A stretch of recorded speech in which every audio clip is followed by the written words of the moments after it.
बाज शक्ति और स्वतंत्रता के जीवित प्रतीक के रूप में संपूर्ण विश्व में जाना जाता है। ये एक विशाल आकार का शिकारी पंछी है जो एक्सिपिट्रियड बर्ड फैमिली का सदस्य है। बाज को इनका आकार, शक्ति और उड़ान के कारण पंछियों का राजा के रूप में जाना जाता है। हेलो दोस्तों, मेरा नाम है जॉय और आप देख रहे हैं द वाइल्ड साइट। चलिए शुरू करते हैं।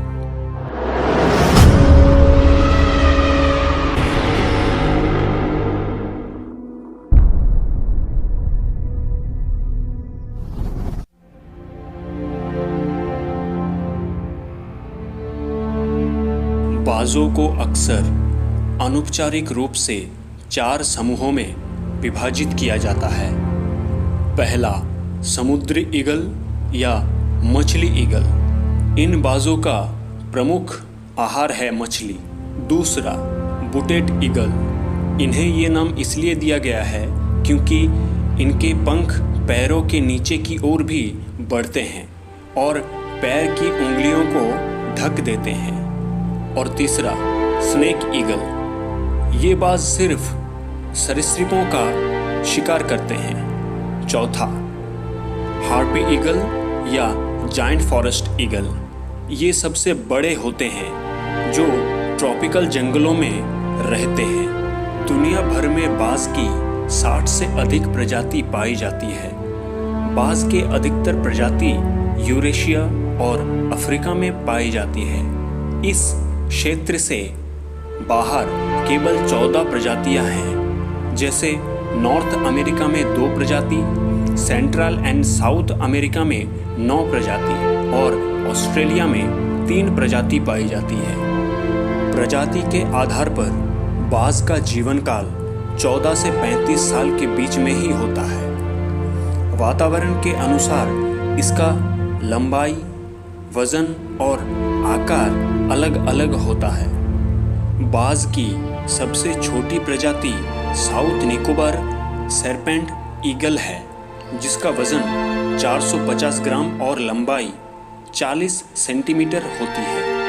और दुनिया की सबसे बड़ी प्रजाति स्टेलर्स सी ईगल यानी समुद्री बाज, इसका वजन 9 किलोग्राम तक होता है। बाज की आंखें वजन में उनके दिमाग से बड़ी होती है।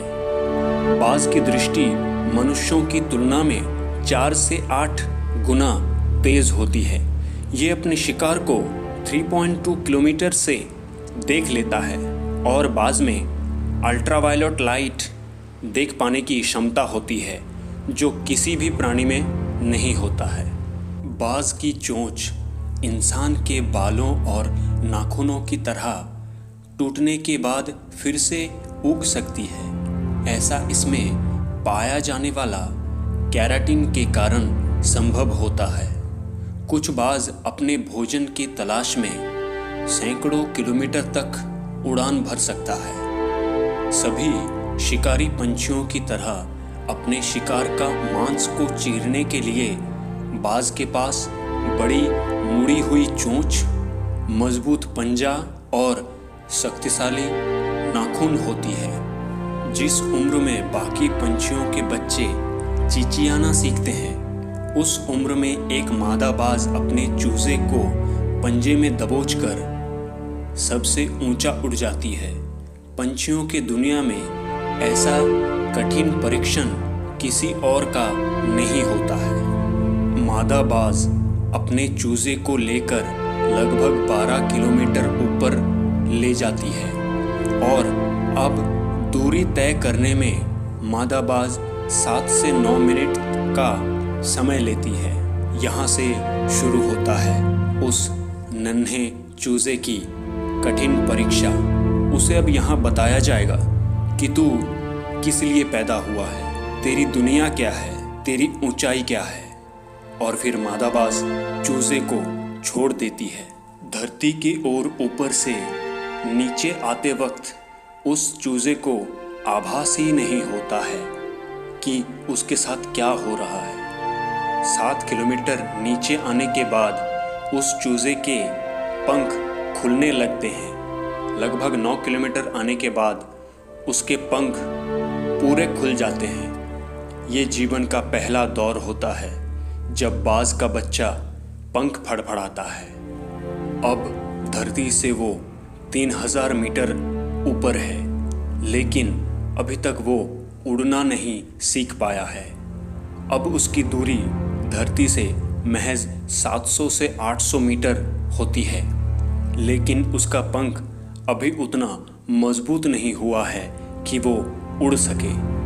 धरती से लगभग 400 से 500 मीटर दूरी पर उसे अब लगने लगता है कि उसकी जीवन की शायद अंतिम यात्रा है। फिर अचानक से एक पंजा आकर उसे अपने गिरफ्त में ले लेता है और अपने पंखों के दरमियान उसे समा लेता है। ये पंजा किसी और का नहीं बल्कि उसकी माँ का होता है।